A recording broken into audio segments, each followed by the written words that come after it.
Hi friends, welcome back to our channel Rajesh Ravi army blog.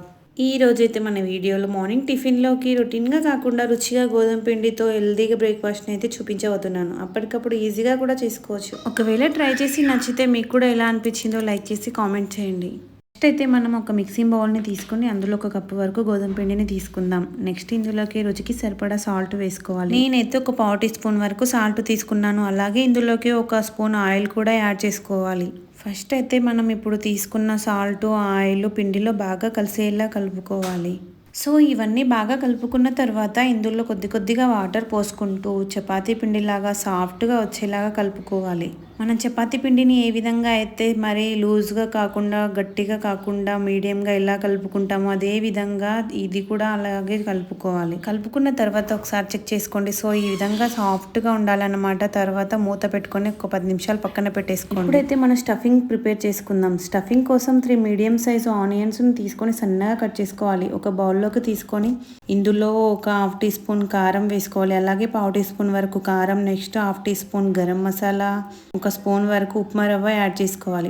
ఈ రవ్వ వేసుకోవడం వల్ల ఉల్లిపాయలు ఇలా కలిపినప్పుడు అందులో నుండి వాటర్ రిలీజ్ అవుతాయి కదా, వాటిని అయితే ఈ రవ్వ పీల్ చేసుకుంటుంది. ఇందులో 1 టీ స్పూన్ వరకు చాట్ మసాలా కూడా యాడ్ చేసుకోవచ్చు. చాట్ మసాలా నచ్చని వాళ్ళు, ఫ్లేవర్ నచ్చని వాళ్ళు అయితే చాట్ మసాలా స్కిప్ చేసేయచ్చు. మనమైతే ఈ రవ్వ యాడ్ చేసాం కదా, ఈ రవ్వ యాడ్ చేయడం వల్ల స్టఫింగ్ అనేది డ్రైగా ఉంటుందన్నమాట. లాస్ట్లో అయితే కొంచెం కొత్తిమీర కూడా యాడ్ చేసుకుందాం. కొత్తిమీర యాడ్ చేస్తే ఫ్లేవర్ అయితే చాలా బాగుంటుంది. లాస్ట్లో వీటన్నిటిని మళ్ళీ ఒకసారి మిక్స్ చేసుకొని పక్కన పెట్టేసుకుందాం. ఈలోపు పిండి కూడా చాలా సాఫ్ట్గా తయారైపోయింది. ఇప్పుడు మళ్ళీ దీన్ని కొద్దిసేపు కలిపితే ఇంకా సాఫ్ట్గా అయితే తయారైపోతుంది.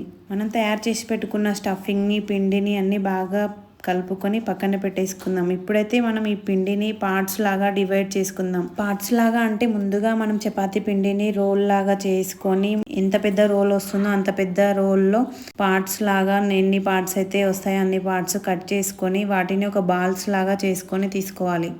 చూడండి, వీడియోలో చూపిస్తున్న విధంగా ఈక్వల్ పార్ట్స్ లాగా అయితే కట్ చేసుకోవాలి. మనం కట్ చేసుకున్న ఈక్వల్ పార్ట్స్ని ఒక్కొక్క ముద్దని తీసుకొని బాల్ లాగా రౌండ్గా చేసుకోవాలి. మనం ఎన్ని పీసెస్ అయితే కట్ చేసుకున్నామో అన్ని పీసెస్ని అలాగే రౌండ్గా బాల్స్ లాగా చేసుకుందాం. ఇలా రౌండ్గా చేసుకున్న ఒక చపాతీ ముద్దని తీసుకొని ఫస్ట్ దీనికైతే 2 వైపులా పొడి పిండిని అప్లై చేసుకొని చపాతీ కర్రతో చపాతీలాగా కొంచెం మందంగా ప్రిపేర్ చేసుకోవాలి. మందంగా అంటే మరీ మందంగా కాకుండా మరీ పలుచగా కాకుండా మీడియం సైజులో మందంగా చపాతీగా ప్రిపేర్ చేసుకోవాలి. ఈ విధంగా చేసుకున్న చపాతీ మీద మనం ముందుగా ప్రిపేర్ చేసి పెట్టుకున్న స్టఫింగ్ని అయితే తీసుకుందాం.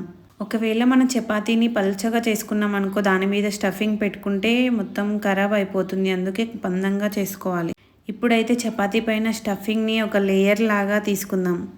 ఉల్లిపాయలన్నీ ఒకే దగ్గర పడకుండా మొత్తం చపాతీ మొత్తం లేయర్ లాగా అక్కడక్కడ ఇట్లా చల్లుకుంటూ ఒక లేయర్ లాగా వేసుకుందాం. స్టఫింగ్ అంతా వేసుకున్న తర్వాత వీడియోలో చూపిస్తున్న విధంగా స్టెప్ బై స్టెప్ ఫోల్డ్ చేసుకుంటూ రావాలన్నమాట.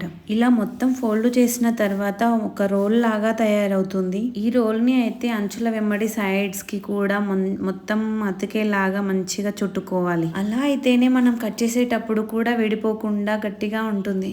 ఇలా మనం రెడీ చేసి పెట్టుకున్న రోల్ని అయితే ఒక చాక్ని తీసుకొని సగానికి 2 భాగాలుగా కట్ చేసుకుందాం. మనం కట్ చేసుకునేటప్పుడు జాగ్రత్తగా ఉల్లిపాయలు లోపల పెట్టుకున్న ఉల్లిపాయలు బయటికి పోకుండా చూసుకుంటూ కట్ చేసుకోవాలి. మనం కట్ చేసుకునేటప్పుడు అయితే జాగ్రత్తగా కట్ చేసుకోవాలి. కొంచెం అటు ఇటు కట్ చేసుకుంటే ఒకటి మందంగా ఒకటి పలుచగా వస్తుంది. అందుకే జాగ్రత్తగా చూసుకొని కట్ చేసుకోవాలి. ఇప్పుడు మనం కట్ చేసి పెట్టుకున్న ఈ స్టఫింగ్ని అయితే కింద నుండి పై వైపుకు తిప్పుకోవాలి. ఇలా కట్ చేసుకున్న తర్వాత ఇప్పుడు మనం వీటిని రౌండ్గా చుట్టేసుకొని తీసుకుందామండి. కొంచెం గమనించి చూడండి. ఇలా పై వైపుకు తీసుకొని తర్వాత ఫోల్డింగ్ అనేది చేసుకోవాలన్నమాట. ఈ విధంగా ఒక్కొక్కటి రౌండ్గా ఫోల్డ్ చేసుకోవాలి. ఇలా ఫోల్డ్ చేసుకున్నట్లయితే మనకు ఈ లేయర్స్ అయితే చక్కగా వస్తాయి అన్నమాట. అలాగే ఉల్లిపాయ స్టఫింగ్ కూడా ఈ పరాటాకి ఈవెన్గా స్ప్రెడ్ అయిపోయి చాలా టేస్టీగా ఉంటుంది. సేమ్ అలాగే ఇంకొకటి కూడా ఫోల్డ్ చేసుకుందాం. మనం అయితే ఎన్నైతే చేసుకోవాలనుకుంటున్నామో అవన్నీ ఇలాగే చేసుకోవాలి. ఇలా ప్రిపేర్ చేసుకున్న తర్వాత కొద్దిగా పొడి పిండిని చల్లుకుంటూ దీన్ని మరోసారి రోల్ చేసుకుందాం. ఇలా చేసుకున్న ఈ రోల్ని మరీ పలుచగా కాకుండా మందంగా కాకుండా చేసుకోవాలి. అలాగే పరాటాలు చాలా టేస్ట్గా వస్తాయి. కొంచెం పలుచగా చేసిన స్టఫింగ్ అంతా బయటికి వచ్చేసి అందుకే మందంగా చేసుకోవాలి. ఇప్పుడైతే మనం ఒక ప్యాన్ని తీసుకొని దాని మీద కొంచెం ఆయిల్ వేసుకొని మనం చపాతీలాగా కాల్చుకోవాలి. పరోటాలు ఏ విధంగా అయితే కాల్చుకుంటామో అదే విధంగా కొంచెం ఆయిల్‌నైనా, ఘీ అయినా వేసుకొని కాల్చుకోవాలి. 2 వైపులా బాగా కాల్చుకోవాలి. పరాటాలన్నింటినీ ఈ విధంగా 2 వైపులా బాగా కాల్చుకోవాలి. ఇప్పుడైతే మనకి టేస్టీ పరాటాలు అయితే రెడీ అయిపోయాయి. ఈ పరాటాలని మనం మార్నింగ్ బ్రేక్‌ఫాస్ట్‌లోకైనా, ఈ నైట్ డిన్నర్‌లోకైనా ఈజీగా చేసుకోవచ్చు. చాలా హెల్తీగా కూడా ఉంటాయి. ఈ పరాటాలను ఒక ప్లేట్‌లో తీసుకొని టమాటా సాస్‌తోని సర్వ్ చేసుకొని తింటే చాలా బాగుంటుంది. ఈ రెసిపీ మీకు ఎలా అనిపించిందో కామెంట్ చేయండి.